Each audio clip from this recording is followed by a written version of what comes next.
Hello students, आज हम लोग पढ़ेंगे किंगडम मोनेरा।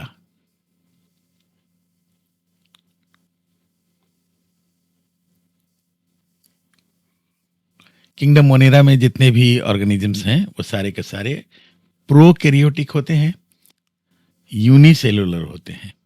इनके अंदर इनके सेल्स में न्यूक्लियस नहीं पाया जाता है और ये बहुत ही छोटे होते हैं, माइक्रोस्कोपिक होते हैं और इन्हें हमारी आंखों से ये नज़र नहीं आते हैं। इनको देखने के लिए माइक्रोस्कोप की ज़रूरत पड़ती है और ये हर जगह पाए जाते हैं।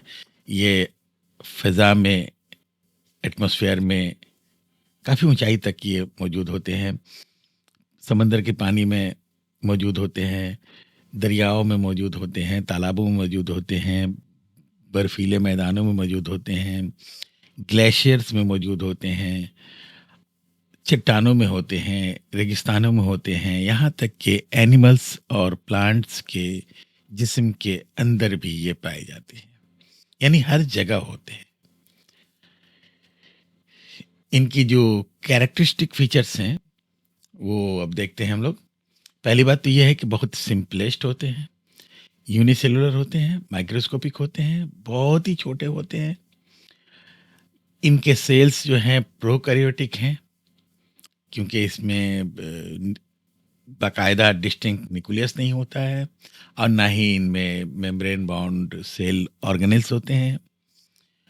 और इनमें जो डीएनए होता है वो डीएनए नेकेड होता है, बस नंगा डीएनए, और सर्कुलर होता है, गोल सर्कुलर होता है, डबल स्ट्रैंडेड होता है। और साइटोप्लाज्म में यहाँ पर हम देख सकते हैं, यहाँ जिस तरह साइटोप्लाज्म में ये बीच में पड़ा रहता है, इसके चारों तरफ कोई झिल्ली वगैरह नहीं होती है, इसलिए इसको हम न्यूक्लियस नहीं कहेंगे, इसको हम लोग कहते हैं न्यूक्लियोइड। और तैरने के लिए, मूवमेंट के लिए इनमें ये फ्लैजेला होता है, ये फ्लैजेला मौजूद होता है जिसकी मदद से ये हरकत करते हैं, मूवमेंट करते हैं। उसके बाद सांस लेने के का जो इनमें सिस्टम है वो दोनों तरह से है। कुछ बैक्टीरिया जो है वो एरोबिक होते हैं, हवा से सांस लेते हैं, ऑक्सीजन में सांस लेते हैं, और कुछ बैक्टीरिया जो है एन एरोबिक होते हैं और वो बगैर ऑक्सीजन के ही सांस लेते हैं। और रिप्रोडक्शन का अमल इनमें ज़्यादातर बाइनरी फिशन के जरिए होता है, यानी कि एक सेल टूट कर दो हो जाता है। और कुछ कुछ बैक्टीरिया ऐसे हैं जिनमें रिप्रोडक्शन सेक्सुअल होता है, यानी कॉन्जुगेशन या ट्रांसडक्शन के जरिए ये अमल अंजाम पाता है।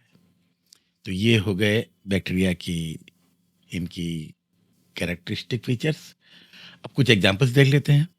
देखो, सारे बैक्टीरिया, यहाँ पर ये बात पॉइंट एकदम बिल्कुल नोट कर लो कि ऑल बैक्टीरिया एंड साइनोबैक्टीरिया, ये बैक्टीरिया और साइनोबैक्टीरिया में थोड़ा कंफ्यूजन तुम लोग दूर कर लो कि बैक्टीरिया तो सभी हैं, साइनोबैक्टीरिया हम लोग खासतौर से कहते हैं वो बैक्टीरिया जो ग्रीन होते हैं और जो फोटोसिंथेसिस का अमल करते हैं।